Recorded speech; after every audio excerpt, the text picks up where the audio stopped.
Well, who didn't see this coming? We've got some NBA drama that's juicier than a Philly cheesesteak. Let's dive in. So the big news out of Philadelphia. Joel Embiid, the 7-foot process himself, is officially done for the season. Yup, that lingering left knee injury has finally put him on the shelf for good in 2024-25. The 76ers announced it. The fans are crying into their soft pretzels, and honestly, I'm not even surprised.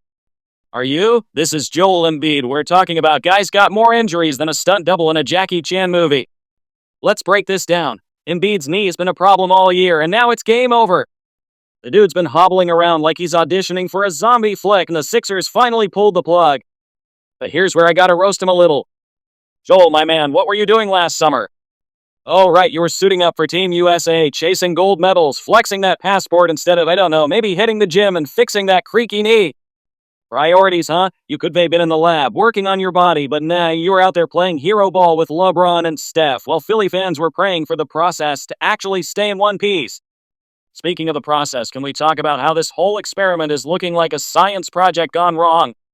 The Sixers spent years tanking, drafting, and hyping Embiid as the savior, and what do they have to show for it? A guy who's more fragile than my grandma's china set.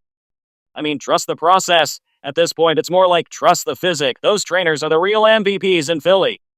The team's sitting there with a roster that's supposed to compete, and now they're stuck wondering if they can trade for a new superstar or just bubble wrap and buy it until 2026.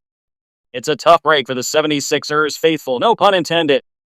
They're already having a rough season, and losing Embiid just pours salt in the wound, or maybe hot sauce since we're talking Philly here.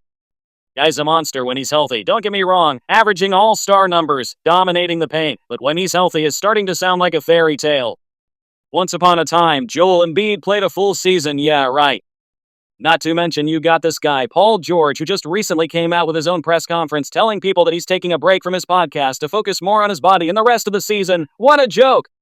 You wait this long in the season to finally take a break from your podcast that no one cares about anyway after your team is in shambles. Unbelievable! So what's next? Philly's got to figure out how to salvage this mess, and Embiid, he's probably sipping a Shirley Temple somewhere, tweeting cryptic emojis while his knee ices up. Get well soon, Joel, but maybe next summer, skip the international glory and hit the treadmill instead. Just a thought. Embiid acknowledged earlier this month he may have to undergo another surgery on the left knee. I think the straightforward answer is that when you've got something that's inconsistent, at some point you've got to do something about it, Embiid said. We don't know what it is. We're looking into every option. Oh, spare me, Joel. I guess the process is still processing. That's all for this update on Athletic Avengers. Drop your thoughts in the comments. Do you think Embiid's cursed, or is this just bad luck? Smash that like button if you're tired of the injury excuses, and trash-ass 76ers. Subscribe for more takes hotter than a South Philly roast pork sandwich. Until next time.